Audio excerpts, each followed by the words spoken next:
front page, back page, middle page, wherever. Headliners, column 1 or 2, we will win game 2.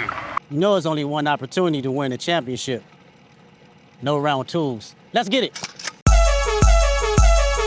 The Kendrick Lamar and Drake beef really kicked off when J. Cole and Drake said that they were as big as the Super Bowl. And as of today, the Kendrick Lamar and Drake beef ends with Kendrick Lamar headlining the Super Bowl and letting Drake know that his time is up. And personally, I think at this point, it's undeniable to say 2024 is the year of Kendrick Lamar. And this only solidifies it, not only as an important part in Kendrick Lamar's career, but an important part in hip-hop history. But let's talk about it. The Super Bowl has been headlined by music's most important artists and hottest artists, and the honor has finally arrived on the genre of hip-hop. Of course, we did have it before, kind of, with Dr. Dre, Snoop Dogg, Mary J. Blige, Eminem, and Kendrick Lamar. But the difference is that this time around, Kendrick Lamar is doing it all by himself, and it is amazing. But before we talk about why this is so amazing, I think we need to do a little bit of a recap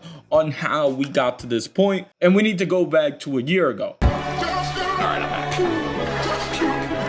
With the release of For All the Dogs, a lot of people had a lot of expectations because Drake had been hyping up this record for like the whole summer. And when it finally released, for some reason it released at like 6 a.m. Perhaps because they were waiting on a very special feature. But if they were, it never came to be. It didn't matter because For All the Dogs still had very special features. Most notably, J. Cole on First Person Shooter. A song where J. Cole and Drake said that they were as big as the Super Bowl, which in a way proved to be true, with the song debuting at the top of Billboard's Hot 100. At least if I remember right, I could be wrong. But if there was something missing about this track, is that a lot of people thought, man, where is Kendrick Lamar? And you know, a lot of people wish that Kendrick Lamar would just quit the whole quiet persona and just got on more songs with more people, especially with Drake, because it would be a special event if they ever did. But little did they know that Kendrick Lamar wasn't admiring First Person Shooter and feeling left out. He was offended that they did First Person Shooter. And of course, he would respond on like that, and you probably know the story from here on out,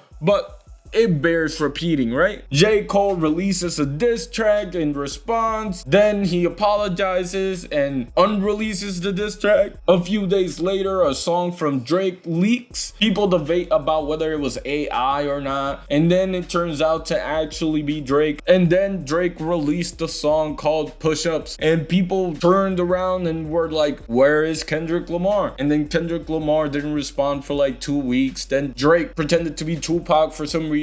And then Kendrick Lamar finally responded with a track called Euphoria. And then like 2 days later, he dropped 616 in LA.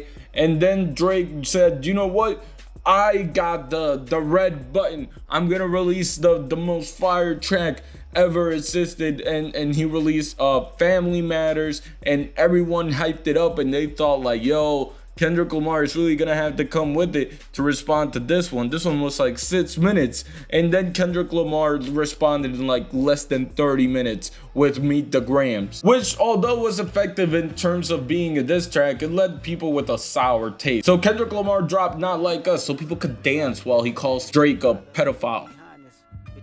That fuck 'em up. And then everyone was like, hold on, this is a pretty good song. And then everyone was like, wait, did Kendrick Lamar just out club banger Drake? Just real quick before we keep going forward, I would appreciate if you guys would subscribe to the channel. I'm assuming Kendrick Lamar will drop a new album in between here and February, and I'll definitely break it down once it comes out. So if you want to stick around for that, you're cool to do that. I also talk about other stuff, you know. We're at 46,500 subscribers. I think we can make it to 47. I think we can make it to 50 by the end of the year, and hopefully we can make it to 100K sometime soon, but that's beyond the point. Anyways, back to the video. And then Drake tried to respond and kill like the whole hype by releasing the Hard Part 6, and people were like, oh, this is a decent song, but it's not that good. I guess the battle is gonna continue, and Drake is just like holding that red button for like later. And then everyone realized that was his red button. And then everyone clowned Drake because they realized like that was the closing finale of the battle and that Drake wasn't as up to par as people thought he was going to be. To put the nail on the coffin though, Kendrick Lamar performed a concert with all types of people from LA. He had LeBron in there, he had Westbrook in there, he had DeMar DeRozan in there, and it felt like everyone was celebrating and having a good time and dancing about how Drake finally got defeated. And that could have been the end of things until reports came out that a music video for the song Not Like Us was about to come out. And on July 4th, American Independence Day,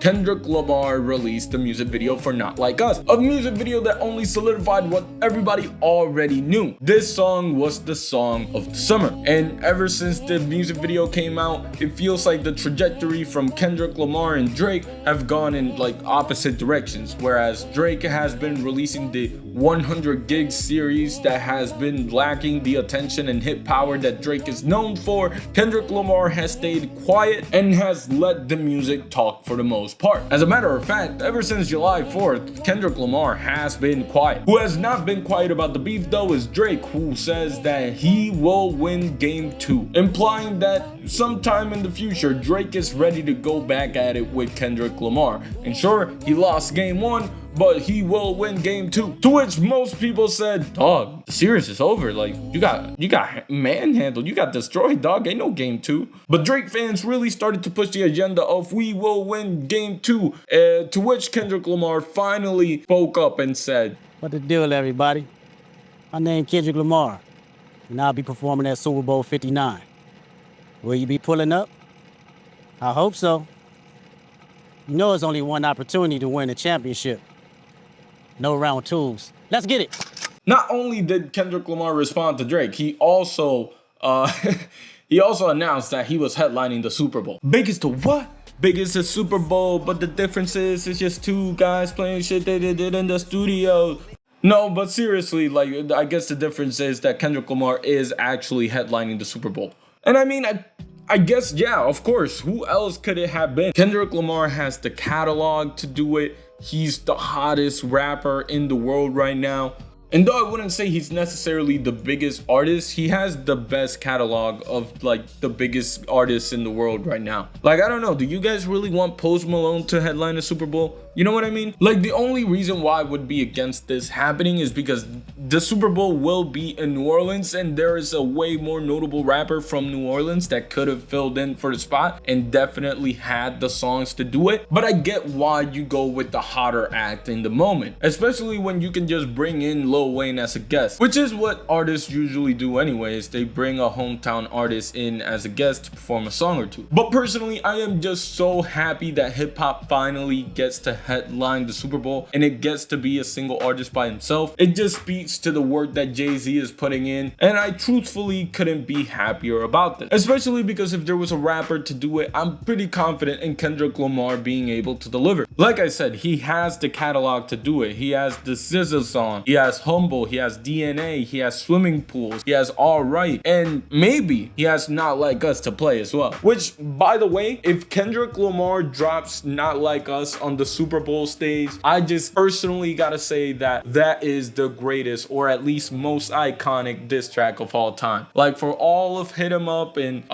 Ether is cool, they never got played in the Super Bowl, you know what I mean? But honestly, that's why I like that it's Kendrick Lamar performing compared to, let's say, Lil Wayne. I kind of have an idea of what a Lil Wayne one would look like. Where does Kendrick Lamar one goes though, I don't really know. But I am happy about a hip hop artist just headlining. Like, that makes me smile, man. That's good for the culture, man. I will never forget that you motherfuckers tried to tell me that hip hop was dead last year.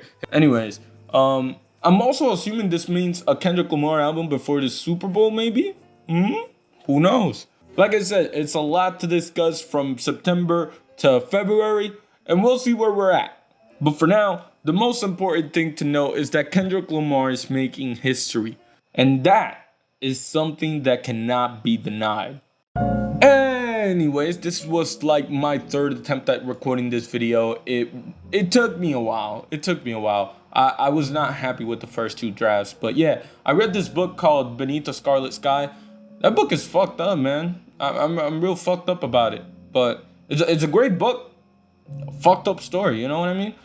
With that being said, though, shout out to God, shout out to y'all, shout out to me, shout out to Jay Dilla, shout out to JC, shout out to Pepsi. Pepsi's so good, way better than Coca-Cola. Anyways, yeah.